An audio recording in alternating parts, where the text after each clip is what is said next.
What's going on, everybody? Mike Lindsley back with you. I am at the Brewerton Diner eating lunch. Grilled cheese, incredible. Homemade chips. This place is incredible. You got to get here if you're in and around central New York, right off I-81, Bartell Road, quick turn, bang. And it's right here on Miller Road by Bartell. It's a terrific place to eat. Make sure you come here for chicken and waffles tomorrow. That's every Tuesday. You can try awesome menu items like this, the patty melt, the burgers, the heroes. And of course, for breakfast, forget about it. They've got just about everything, and they use all the finer ingredients. They use all of the natural butters, the natural oils. So when you leave here, you do not feel like a bloated mess. You feel fine, and you feel content, and you had a heck of a meal. This place never disappoints. Mike and Jackie and the gang doing a fantastic, fantastic job here at the Brewerton Diner. We are also supported by Bryant and Stratton College and Timberbanks Golf Club right there on my shirt, the only Nichols design in New York State. I have a couple of Sunday storylines that I want to throw out there from the NFL, and they're actually quarterback related. Obviously, if Jimmy Garoppolo is indeed out for the year, the 49ers are completely and utterly screwed. I mean, that guy last year won a plethora of games towards the end. He hadn't even lost a game until just recently this year. But he's the guy. You know, he's when you lose your quarterback in this league, you're screwed. I mean, ask the Colts, ask a lot of teams. Don't ask the Eagles because they had Nick Foles and they ended up winning the Super Bowl. But that's going to be a big, big problem. Plus, you have to remember the division they play in. They got to deal with the LA Rams twice. You know, they've got to deal with a Seahawks team that I think might improve as the year goes on. And Cardinals aren't really great, obviously, but you got a tough schedule, tough couple teams in the division, etc. Certainly on the road, Seattle will be is a major problem. So this is a major, major blow for the San Francisco 49ers, and one that I don't think they'll be able to recover from. Meantime, you look at Carson Wentz coming back for the Philadelphia Eagles. He looked pretty good. He looked pretty mobile. That knee looks all right. And the one thing with Carson Wentz is, he's a guy who's going to be able to get out of the pocket, extend plays, and all the rest. But by the same token, he holds on to the ball a lot in the pocket, and that causes him to take a lot of unnecessary hits. And I'm wondering, and I saw Joe Thomas tweet about this, I wonder when that might catch up with him again, down the line here. So, but Wentz, for the most part, pretty good, pinpoint accuracy, you name it. And I think with the Eagles at this point, it's kind of just like status quo. I mean, they just kind of plug in one guy and plug in the other guy.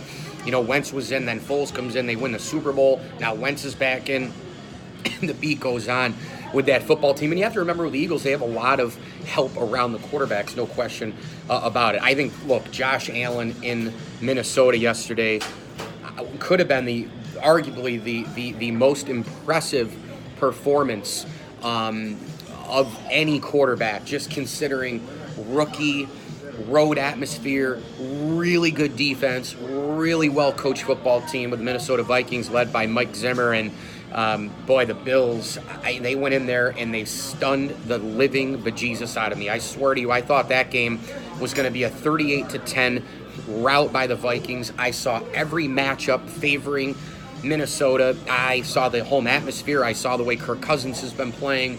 But here we go, any given Sunday, and the Buffalo Bills go in and win. I was just really impressed with Josh Allen and the pre-snap and the fakes and the poise and, the awareness when to get out of the pocket. He ran for a touchdown. He obviously hurdled over a guy and got hit. Picked your heart up right off the floor if you're a Bills fan on that one. But I was just really, really impressed with the pre-snap read. Minnesota then started to disguise and bring in some new blitzes. He would then change the play and figure it out and read it and then make sure he got the ball to the quick slant over here to an Andre Holmes or across, roll out, hit Charles Clay. Ivory across the middle, that 55-yard play was incredible. So he really did all the right things. And I will say credit to Brian Daboll, too. This was his best called game so far in his early Bills tenure. Remember, the Bills got absolutely rolled against the LA Chargers in week 1. They got murdered by the Ravens. Brian Daboll did not call a lot of great plays. This week, he really figured some things out. And I'll tell you right now, Josh Allen is only going to benefit from Brian Daboll helping him get the ball out of his hands faster. Elsewhere, a couple of other storylines from Sunday. Blake Bortles and the Jacksonville Jaguars. My God, what happened to them? Last week, they beat the New England Patriots, looked unbelievable. And then this week, they fall to the Tennessee Titans in a battle of field goals. It just goes to show you have no idea what's going to happen in this league. I know that there are people out there who think Blake Bortles is good enough. I am still not one of them. I think he holds them back from being a legitimate playoff, repeated division-winning team and Super Bowl winning team. I think the rest of that roster is outstanding. Their defense, Khalees Campbell and company, are relentless. They're well coached. Doug Marrone, great front office. But the quarterback. So like yesterday in a 9-6 game, if you have a really, really good quarterback, that quarterback probably hides all of your deficiencies in a field goal battle and gets you in the red zone once, and you win the game. That's the difference between having a really, really outstanding quarterback and having Blake Bortles. So that was something that I didn't see coming as well. And how about last night with the Detroit Lions beating the New England Patriots? As I wrap up here, 9 minutes with Mike Lindsley on Facebook, IGTV, and YouTube, I had no semblance whatsoever for Matt Patricia last night. I had no confidence in that team. None at all. Up against Bill Belichick. How could he possibly outwit the great Belichick in a game? And that's exactly what the Patriots did. They were, what the Lions did. They were absolutely, positively terrific. Matthew Stafford throws one of the best balls still in football. And I just had a Lions insider on my podcast, Logan Loriender, and we talked about this game last night. He covers the Lions for Lion Letdown, and I'll tell you what, we talked about Matt Stafford and how I personally have always felt that Matt Stafford is not appreciated enough. I mean, here's a guy who's competed unbelievably well. He's never had a good ground game. He's never had a tremendous defense. He's had one coach after another. He's had one coordinator after another.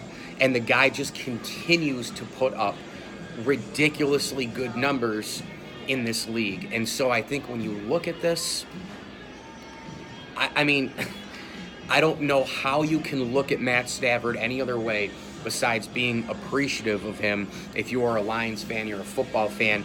And look, Matt Stafford, no, he wasn't Andrew Luck coming out of college. He wasn't Peyton Manning as polished as Peyton and some other guys coming out. But he was still a number one pick out of Georgia, and he still had enough hype. And I got to tell you, he has at least lived up to the hype. He might even be a Hall of Famer.